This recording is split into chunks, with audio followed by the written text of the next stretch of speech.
예수 그리스도의 이름으로 기도합니다. 아멘.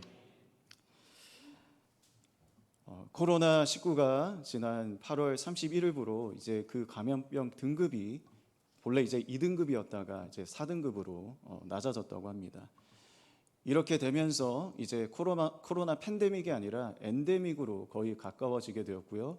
우리의 일상은 이제 하나씩 이제 회복이 되어가는 것 같습니다.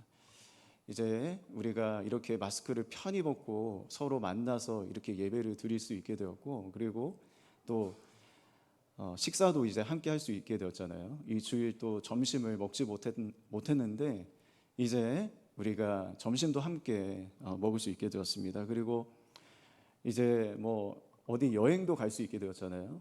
지금 뭐 여행지 가면요 사람들이 너무나 많아요. 그러니까 이렇게 우리가 이제 코로나를 겪고 이제 이 엔데믹이 되면서 우리의 일상이 하나씩 이제 회복되어 가고 있습니다.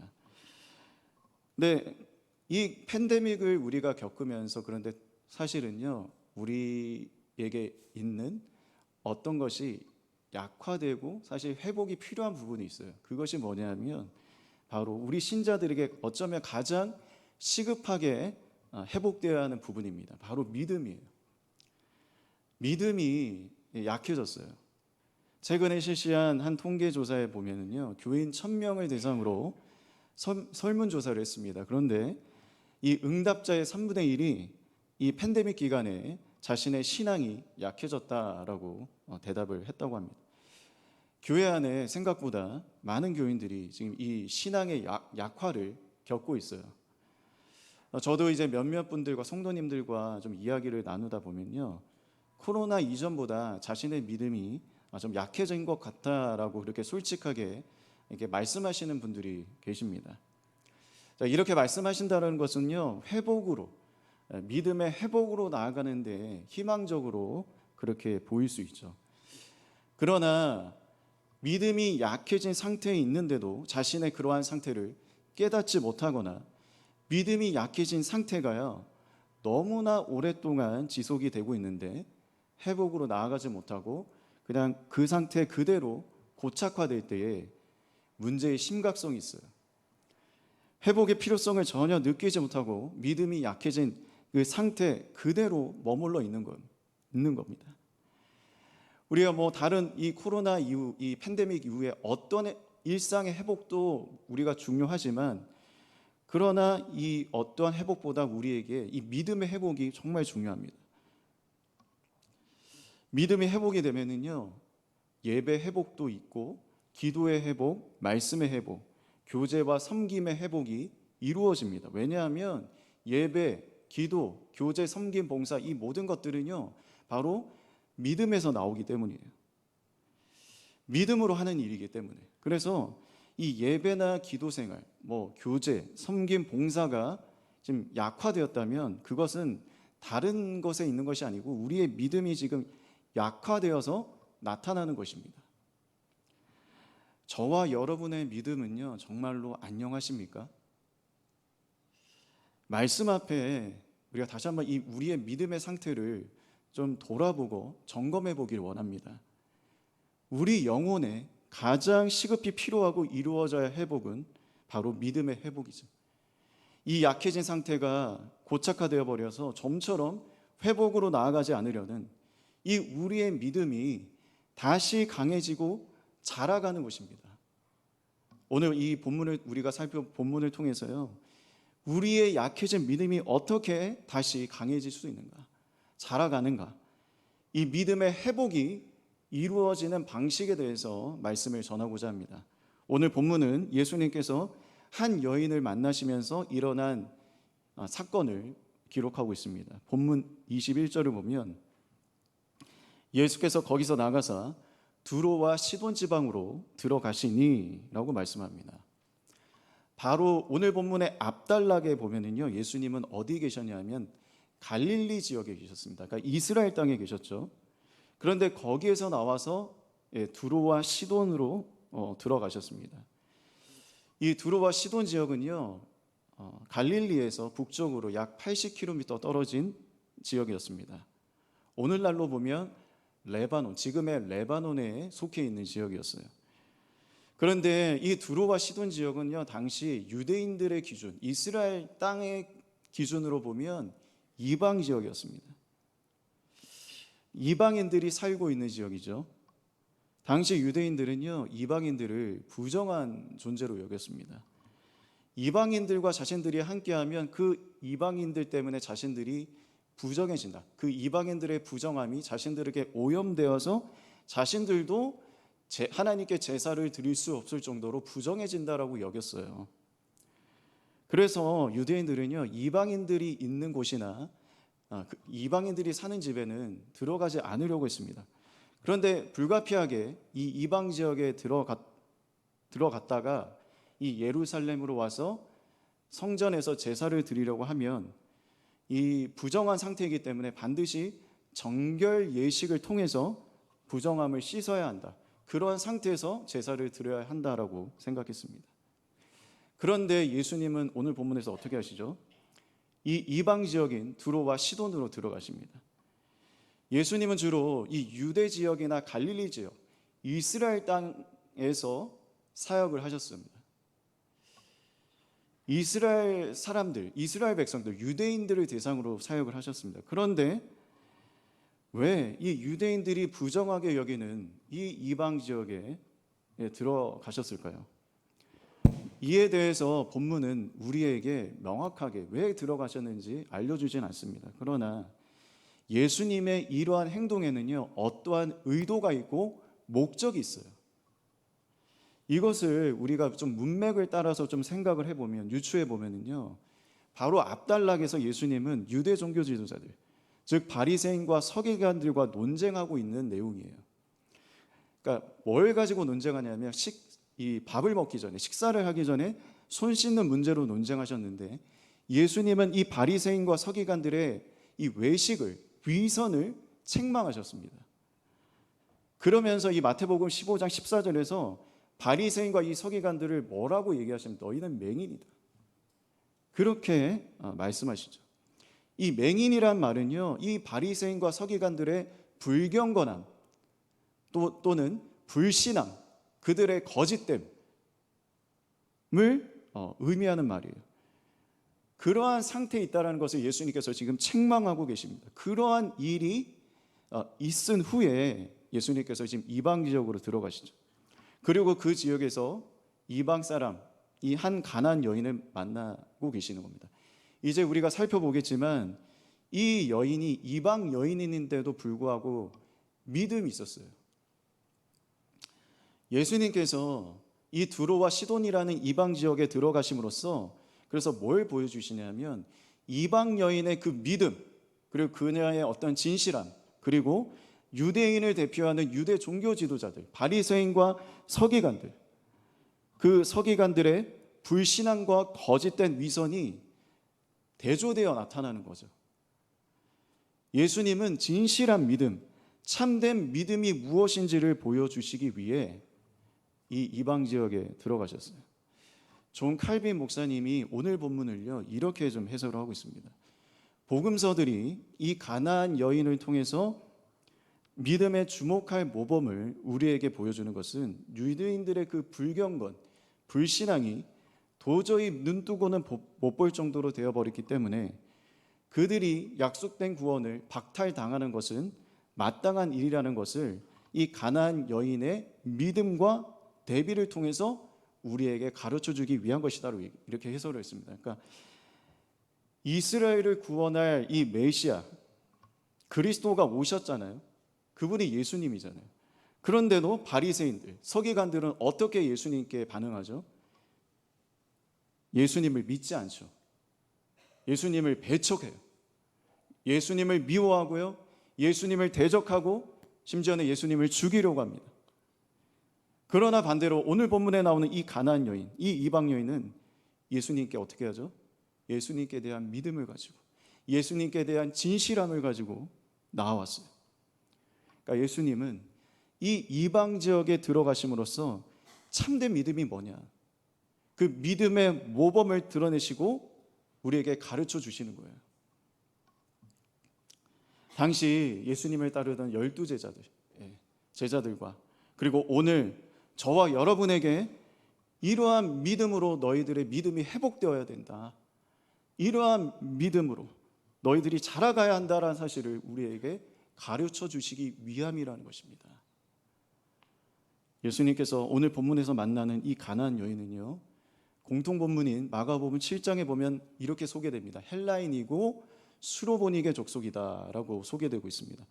이 헬라인이라는 말은요, 당시에 유대인이 아닌 모든 이방인들, 그냥 그리스 지역에 살던 그런 헬라 사람들만을 의미하는 것이 아니라 이 유대인들의 기준에서 이 헬라인이라는 말은요, 유대인이 아닌 모든 이방인을 총칭하여 사용하는 말이었습니다. 그리고 수로보니게는 시리아, 수리아에 있는 페니키아인을 의미합니다. 그러니까 이러한 사실들로 우리가 짐작해 보면요, 미추어 보면 이 가나안 여인의 인종적인 배경은요, 하나님의 언약 밖에 있는 그런 이방 사람입니다. 구약 시대의 라합이나 룻처럼 하나님의 이 백성 공동체, 언약 공동체로 들어와 살았던 그런 이방 여인이 아니고요, 아예 이스라엘 공동체 밖에 있었던 사람이에요. 그런 이방인. 구약 시대에서부터 계시되어 온 이 하나님의 말씀을 꾸준하게 듣거나 가르침을 받았던 그런 사람이 아니죠.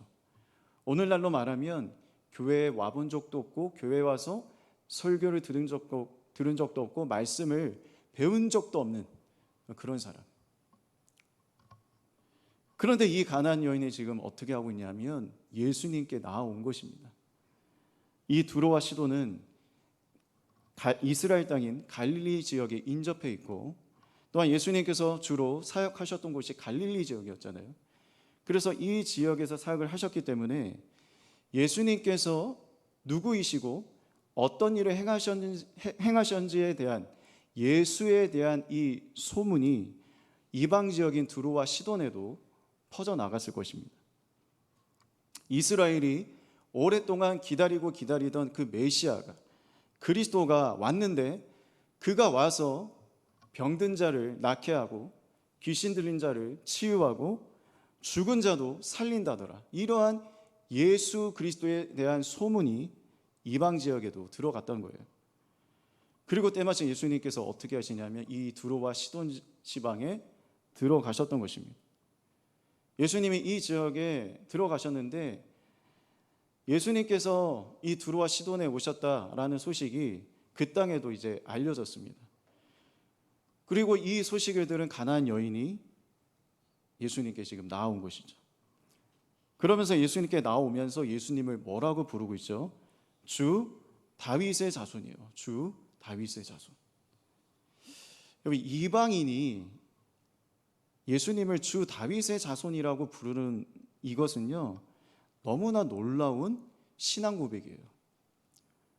이 주 다윗의 자손이란 말은 구약에서부터 다윗의 후손으로 오시기로 예언된 메시아 그리스도를 의미하는데, 또한 이 말은요, 이 땅이 아니라 하늘로부터 오셔서 다윗보다 더 위대하시고 존귀하신 왕이다. 그는 모든 신성의 능력을 가지시고 행하시는 주이시다. 주권자이심을 의미하는 말입니다. 이 위대하신 메시아 왕이 이 땅에 오셔서 하시는 궁극적 일이 뭡니까? 자기 백성을 죄에서 구원하는 일이죠.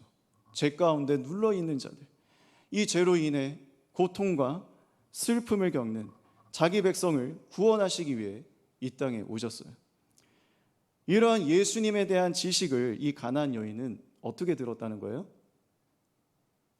이스라엘 땅에서부터 전해져 온 예수님에 대한 소문을 통해 알게 된 거예요.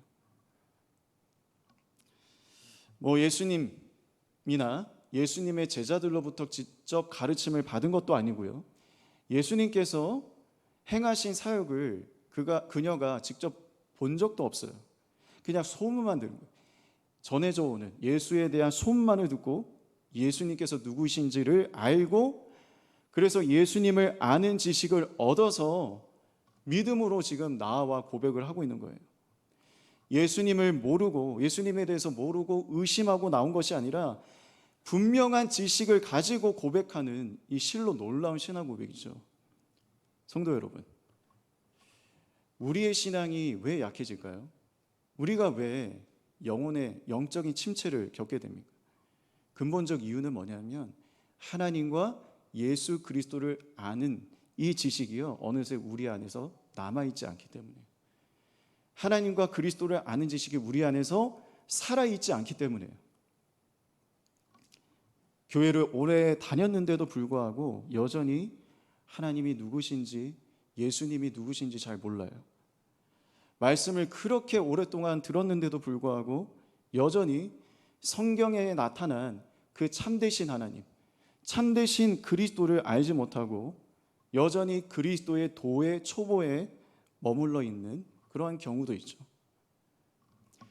사도 베드로는요, 우리에게 그리스도를 아는 지식에서 자라가라고 말하는데요, 우리가 정말 우리의 믿음이 회복이 되고 자라가려면 하나님과 그리스도를 아는 지식 밖에서는 이루어질 수 없다라고 강조하고 있습니다.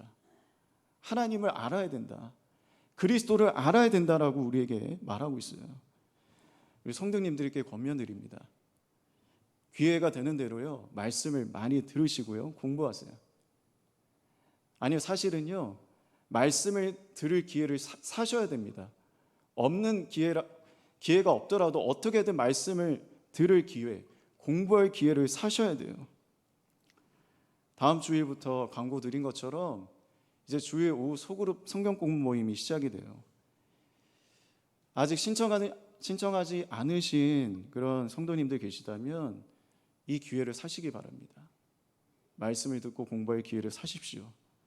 특별히 우리 직분자들께서 이 일에 본이 되셔서 말씀을 듣고 나누는 자리를 사모하여 참여해 주시면 좋겠어요. 이 교회의 직분과 사명은요, 인간적인 마음이나 그러한 생각이 아니라 반드시 어디에 기초해야 되죠? 말씀에 기초해야 합니다. 말씀을 통해 갖는 믿음으로 해야 되는 것이에요. 우리 교회가 정말 이 말씀, 하나님의 말씀을 듣고 공부하는 모임이요, 활발하게 모이고 이루어지는 그런 교회가 되었으면 좋겠습니다. 그런데 중요한 것이 있습니다. 이렇게 말씀을 듣고 공부하는 건데 이것이 중요하지만 이것에만 우리의 목표를 두어서는 안 된다. 여기에 우리가 만족하면 안 된다는 얘기예요. 하나님과 예수 그리스도를 아는 데까지 나아가야 된다는 거예요. 그 지식 안에서 믿음이 회복이 되고 자라가기 때문이죠. 조엘 비키라는 신학자가 이렇게 말했어요. 그리스도에 대한 믿음을 가지고 성경에 접근하라. 하나님께서 펼치도록 책을 넘겨두신 유다 지파의 사자 그리스도를 바라보라. 성경을 볼 때에 하나님과 우리 자신에 대해 배우고 싶다는 신실한 열망을 가지라라고 말을 했어요. 그러니까 말씀을 많이 듣고 공부하신 것 중요합니다. 그게 정말 중요해요. 그러나 반대로요, 아무리 말씀을 많이 읽고 들어도 성경이라는 이 광맥에서 금이라는 그리스도를 우리가 캐내지 못하면요, 아무 소용없어요. 당시 이 유대인들을 대표했던 이 바리새인과 서기관들이 바로 그런 사람들이에요. 성경 얼마나 많이 읽습니까? 연구했던 사람들이에요. 늘 밥 먹고 하는 게 성경이 있는 거예요. 연구하는 거예요. 근데 뭘 발견하지 못했어요? 그리스도. 여러분, 성경에서요, 말씀에서 그리스도를 우리가 발견하지 못하면요, 이 성경은요 그냥 교훈집이에요. 도덕 교훈집이에요. 이렇게 살아라, 잘 살아라, 착하게 살아라. 그러니까 이게 되는 거예요. 생명은 어디서 나죠? 이 말씀을 통해 우리가 그리스도를 얻는 데서 오는 거예요. 이 보물을요, 이 말씀 성경에서 캐내야만 우리의 믿음이 회복이 돼요. 자라갑니다.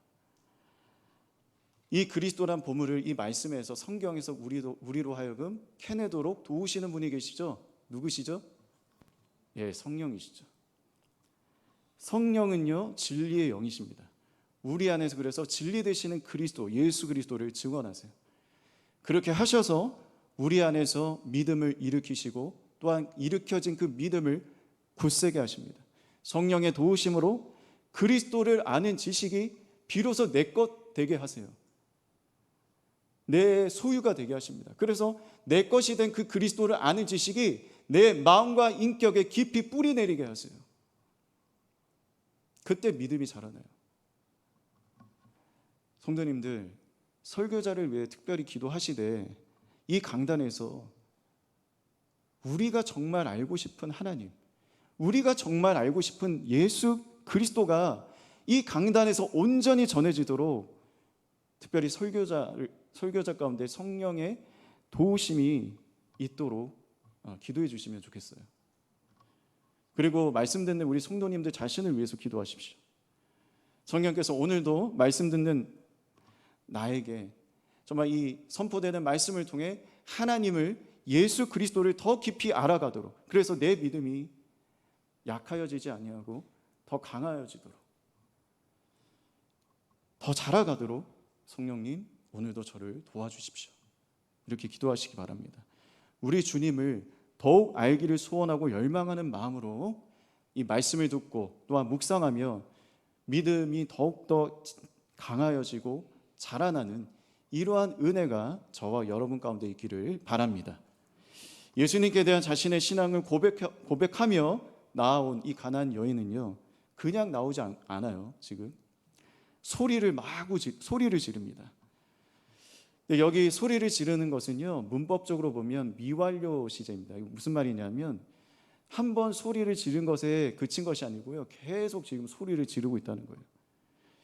그런데 이 여인이 뭐라고 소리를 지르고 있죠? 우리 본문 22절을요 함께 한번 읽어보도록 하시겠습니다. 22절입니다. 시작.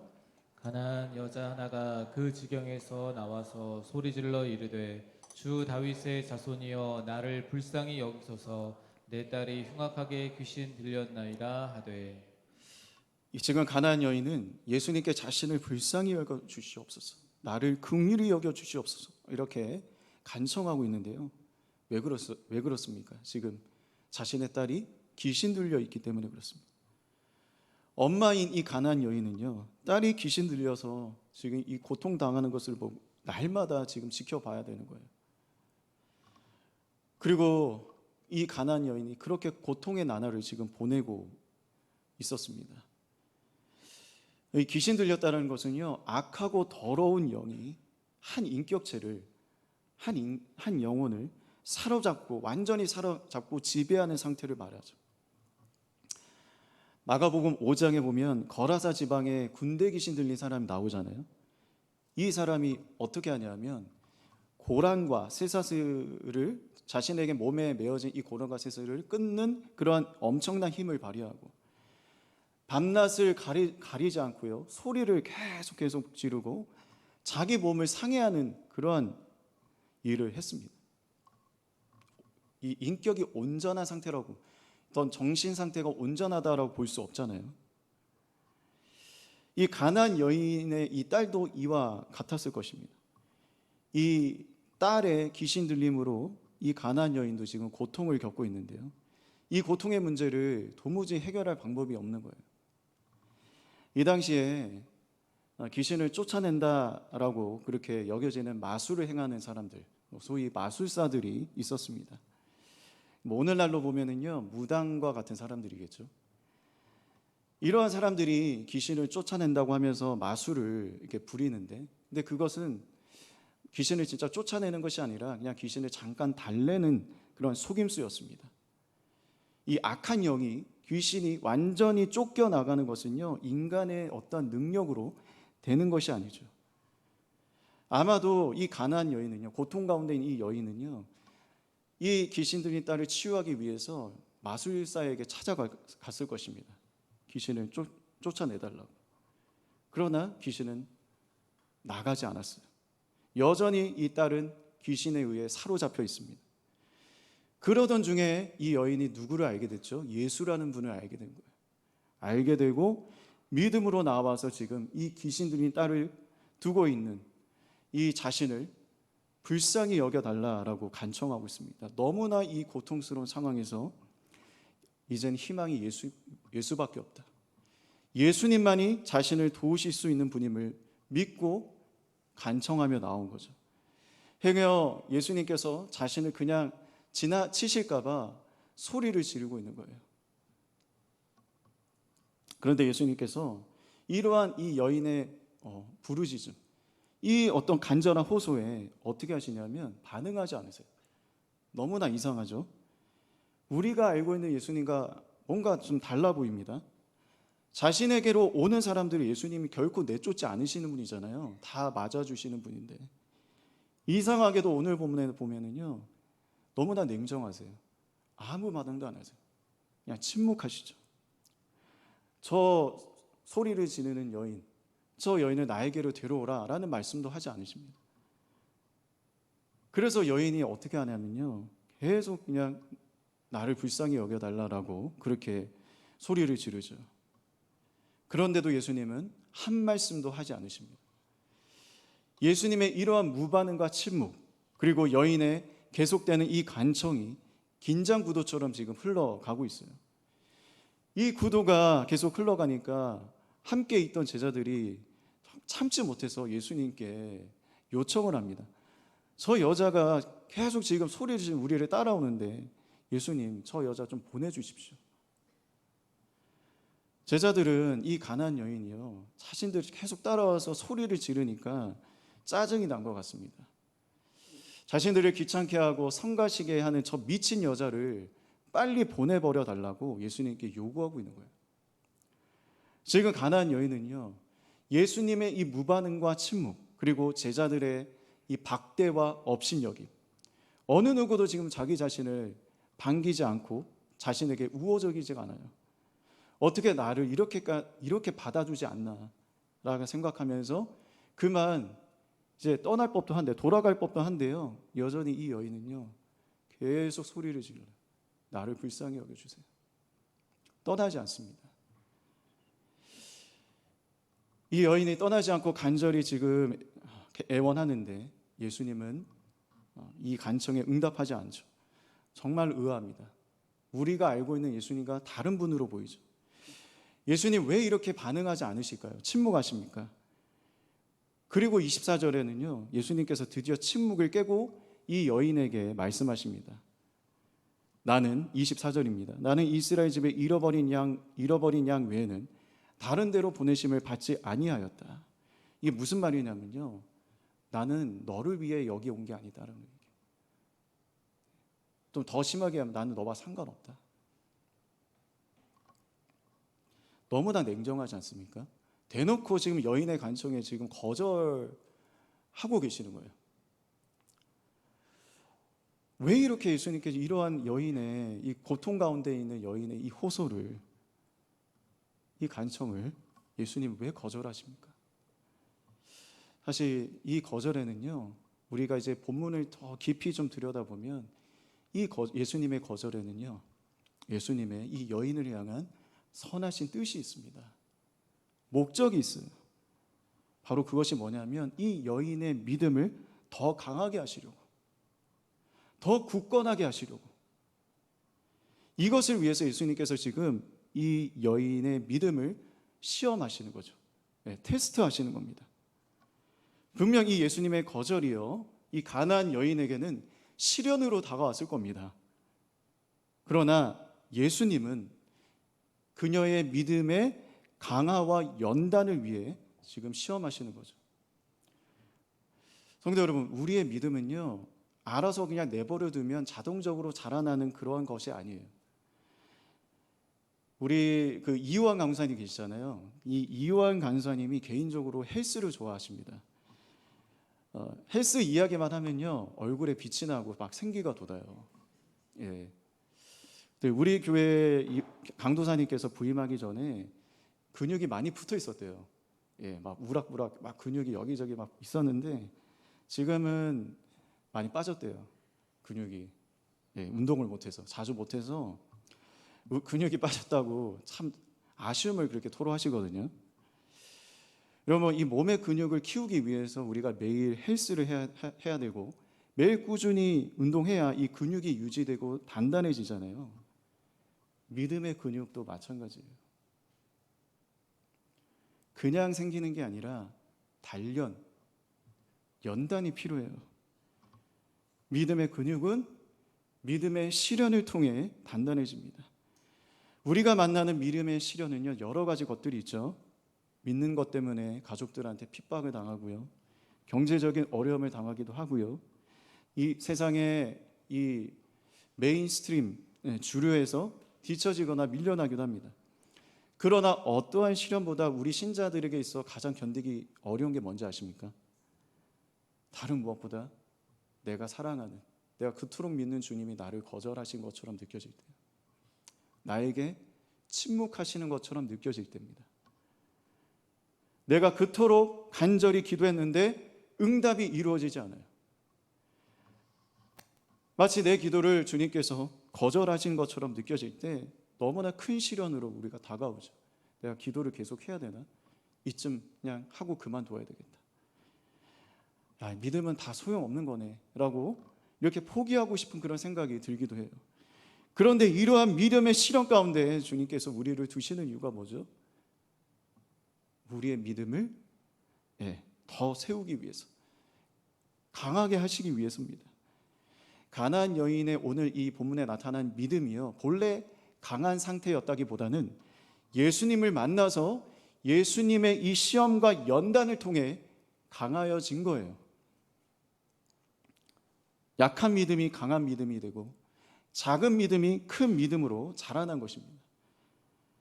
우리 성도님들과 그동안 어떻게 신앙생활을 해오셨어요? 이렇게 좀 이야기를 나누다 보면요, 많은 분들이 이 신앙생활에 그런 평탄한 어떤 삶보다는 어려운 그러한 이야기들을 많이 하세요. 믿음 때문에 이런저런 어려움과 시련을 겪었던 이야기들을 많이 하십니다. 그러면서도 어떻습니까? 지금까지 이 믿음의 길을 걸어온 그런 어떤 이 여정에 대한 고백을 들을 수 있었어요. 이 땅에서 믿음의 시련을 만날 때 우리에게 그래서 필요한 것은 뭐냐면요, 주님께서 그 시련을 통해 우리의 믿음을 자라게 하시는 거잖아요. 우리에게 필요한 게 뭐냐면 믿음의 인내예요. 믿음의 인내. 이 인내는요, 단순히 그냥 오래 참고 견디는 것, 그것을 말하는 것이 아니라 믿음의 시련으로 인해서 치이고 아프고 고통스러워도 어떻게 하죠? 믿음으로 내가 믿는 분에게 나아가는 거예요. 주님께 나아가는 거예요. 계속해서 나아가는 거예요. 욥기 13장 15절에 보면 욥도 믿음의 시련 가운데 있었거든요. 그래서 이 고통 가운데 있었던 그 욥이 이렇게 고백을 합니다. 한번 띄워주시겠어요? 이걸 이제 이 구절 영어 NIV 성경에 보면 이렇게 고백을 하고 있습니다. 욥이 하나님께서 나를 죽이실지라도 나는 여전히 하나님께 소망을 두겠다. 하나님을 신뢰하겠다라고 고백하고 있습니다. 이게 하나님께로부터 허락된 고통이었어요. 시련이었거든요. 그런데 욥은요, 하나님께서 자신을 거절하시는 정도가 아니라 자신을 죽이신다 하더라도 어떻게 하겠다고 하죠? 주님께 소망을 두겠습니다. 주님께 나아가겠습니다. 고백하는 거예요. 내 인생에 이 죽음이라는 큰 시련과 고통이 온다 해도 누구에게 가겠다? 나는 주님께. 믿음의 시련은요, 인내를 만들고 그 인내로 그래서 주님께 계속해서 나아가십시오. 응답이 이루어지지 않고 거절되는 것처럼 느껴지더라도 믿음의 인내로 주님께 나아가세요. 그렇게 인내로 주님께 나아가는 모든 그 시간들을 통해 우리의 믿음을 강하게 하시고 견고한 믿음으로 나아가도록 인도해 주실 줄 믿습니다. 어려운 상황에서도 예배와 말씀, 이 기도의 자리를 통해 계속해서 주님께 나아가십시오. 주님께 인내함으로 나아가는 그 모든 것을 통하여 우리의 믿음을 회복시키시는 이 주의 은혜가 저와 여러분 가운데 함께하기를 바랍니다. 예수님의 거절에도 인내하며 예수님께 나오는 이 가나안 여인은 이제 예수님께서 받아주실 법도 하죠. 그런데 예수님께서 여전히 거절하십니다. 그러면서 이제 마지막 시험을 하시는데 더 강한 표현으로 말씀하세요. 가나안 여인에게는 어쩌면 모욕적으로 들릴 수 있는 말씀입니다. 본문 26절을 보십시오. 대답하여 이르시되 자녀의 떡을 취하여 개들에게 던짐이 마땅치 않다. 예수님께서 가나안 여인을 무엇이라고 지금 비유하시죠? 개다. 이 본문에 나오는 개는요, 당시 야생이나 거리에 돌아다니면서 쓰레기 더미를 이렇게 뒤지는 그러한 들개를 의미하는 게 아니고요, 집에서 키우는 애완견, 강아지를 의미합니다. 그럼에도 불구하고요, 이 집에서 키우는 개로 이 여인을 비유하는 것은 이 여인에게는 어떻게 들릴 수 있죠? 모욕적으로, 자극적으로 들릴 수 있었을 겁니다. 그렇게 비유하시면서 예수님께서 주인의 떡을 개에게 던지는 것이 옳지 않다라고 말씀하시죠. 그런데 이 가나안 여인이 이 예수님의 이 말씀에 어떻게 반응하죠? 화를 냅니까? 그 말씀에 불쾌하게 여기지 않죠. 아니, 당신이 메시아면 다냐라고 말하면서 화를 내면서 자리를 박차고 그 자리, 예수님을 떠나지 않습니다. 오히려 그 예수님의 말씀을요, 있는 그대로 인정하고 받아들여요. 그리고 이제 여인이 이렇게 대답을 하는데요, 예수님께서 크도다, 큰 믿음이라고 칭찬하셨던 훌륭한 믿음의 고백을 합니다. 우리 27절을 함께 읽어볼까요? 27절입니다. 시작. 여자가 이르되 주여 올소이다마는 개들도 제 주인의 상에서 떨어지는 부스러기를 먹나이다 하니. 지금 여인은요, 맞습니다, 주님. 저는 자녀의 떡을 지금 달라는 것이 아닙니다. 왜 그렇죠? 주님 말씀하신 대로 저는 개입니다. 감히 이 자녀의 떡을 받을 수 있는 그런 자가 아니라, 저는 예수님의 은혜를 감히 요구할 자격이나 권리가 없는 그러한 사람임을 인정합니다. 그런데 이 여인이 다음에 무엇을 고백하죠? 그렇지만 개도 주인의 상에서 떨어지는 부스러기는 먹지 않습니까? 이게 무슨 말이죠? 주님께서 은혜를 저에게 주시지 않으셔도 저는 아무 할 말이 없어요. 그렇지만 주님의 은혜 없이는 전 안 됩니다. 주인의 상에 떨어지는 부스러기를 먹는 그 개가 먹는 것처럼 주님, 저는 주님의 은혜가 간절히 필요합니다. 이 고백에 뭐가 담깁니까? 이 가나안 여인의 자신의 처지를 인정하는 겸손함과 동시에 주님의 은혜를 받고자 하는 간절함으로 예수님께 나왔어요. 여러분, 은혜를 받을 수 없는 죄인임을 깊이 자각하는 사람이 은혜의 그 간절함, 은혜의 필요성을 더 깊이 느끼게 되는 거예요.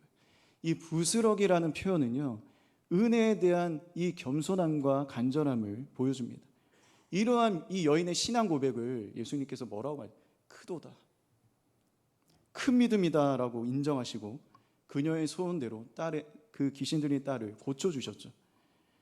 부스러기와 같은 은혜를 받은 겁니다.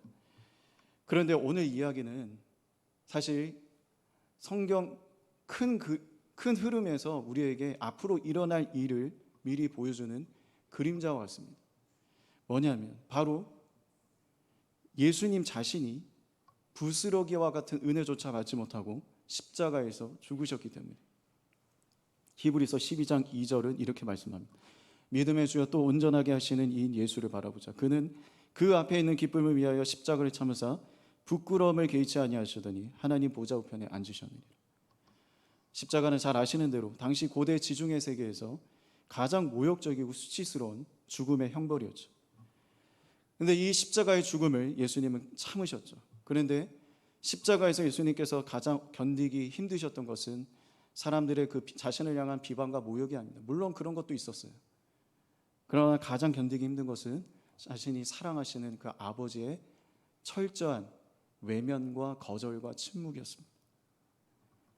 나의 하나님, 나의 하나님, 어찌하여 나를 버리셨습니까? 그렇게 외치셨는데도 아버지께서는 예수님을 철저히 외면하셨죠. 예수님께 어떠한 은혜도 주어지지 않았고 지옥의 영원한 형벌을 받으셨습니다. 이렇게 완전한 거절과 침묵을 당하셨는데 예수님은 인내하셨죠. 왜 인내하셨죠? 이 히브리서에서 말씀하는 것처럼 우리의 믿음의 최고의 모범이 되실 뿐 아니라 우리의 믿음을 시작하시고 완성하시는 주가 되시기 위하였습니다. 십자가에서 예수님은 우리에게 필요한 모든 은혜를 얻으셨는데 이제는 이 십자가의 죽으심을 통해 우리에게 필요한 모든 은혜를 쏟아 부어 주십니다. 그리고 그 은혜 중에 하나가 바로 믿음이죠. 지금도 주님은 자신의 복음을 통하여 우리 가운데 믿음을 시작하셔서 믿음을 완성하기까지 은혜를 베푸십니다. 누구에게 베푸시죠? 자신이 은혜 받을 자격이 없는 사람라고 생각하는 사람, 은혜 아니면 자신에게는 소망이 없는 사람, 그리고 그래서 은혜를 베푸시는 주님께 소망을 두는 사람이, 이러한 사람의 믿음을 주님은 오늘도 강하게 하십니다. 오늘 이 가나안 여인이 얻은 진짜 은혜가 무엇인지 아십니까? 귀신 들린 딸이 고침을 받는 것도 은혜이지만 진짜 은혜는요, 그녀가 진짜 믿음을, 큰 믿음의 소유자가 되었다는 것입니다. 십자가에서 죽음을 완전히 인내하신 그리스도의 은혜가 저와 여러분의 믿음을 오늘도 회복시키시고 자라게 하시는 능력으로 역사합니다. 성도 여러분, 결론적으로 큰 믿음, 강한 믿음은 무엇이죠? 단지 믿음의 자체 크기를 말하는 것입니까? 믿음 자체의 강도를 말하는 것일까요? 아니에요. 큰 믿음은요, 주님의 은혜에 대한 절대적인 필요성을 강하게 느끼는 겁니다.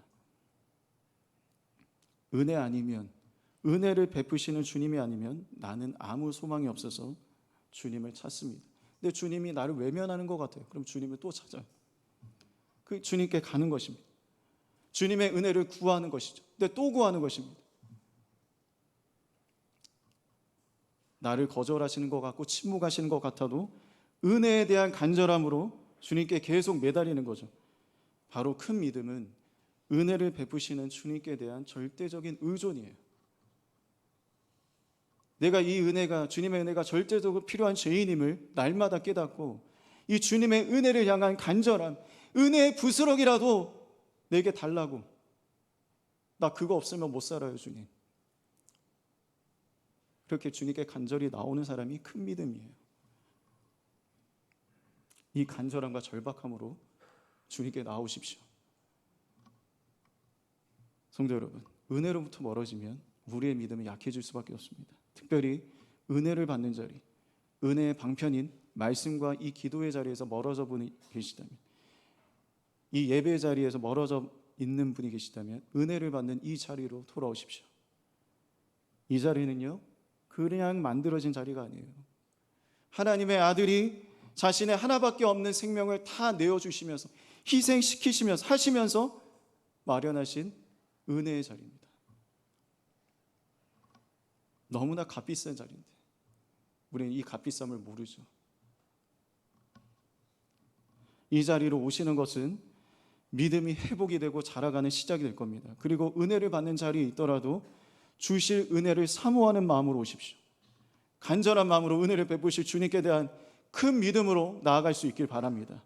주님은 찾아오시는 분이 맞습니다. 그러나 때로는요, 우리의 믿음을 회복시키기 위해서 기다리시는 분이에요.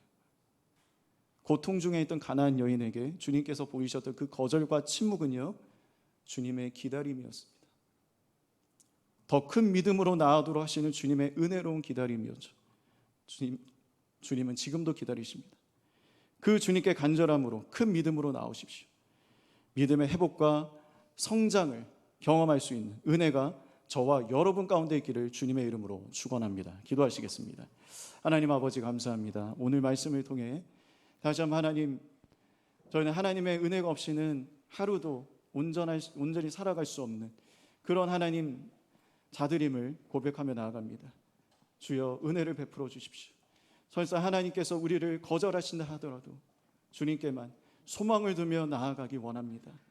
주님을 더욱더 알아감으로 주님께 대한 분명한 믿음을 가지고 인내하며 주님께 계속해서 나아가기를 힘쓰는 저희들 될 수 있도록 인도하여 주셔서 저희들의 약해진 믿음이 더욱더 강하고 굳센 믿음으로 회복될 수 있도록 역사하여 주시옵소서. 감사드리며 거룩하신 예수 그리스도 이름으로 기도합니다. 아멘. 이 시간 오직 예수뿐이네 함께 찬양하시겠습니다.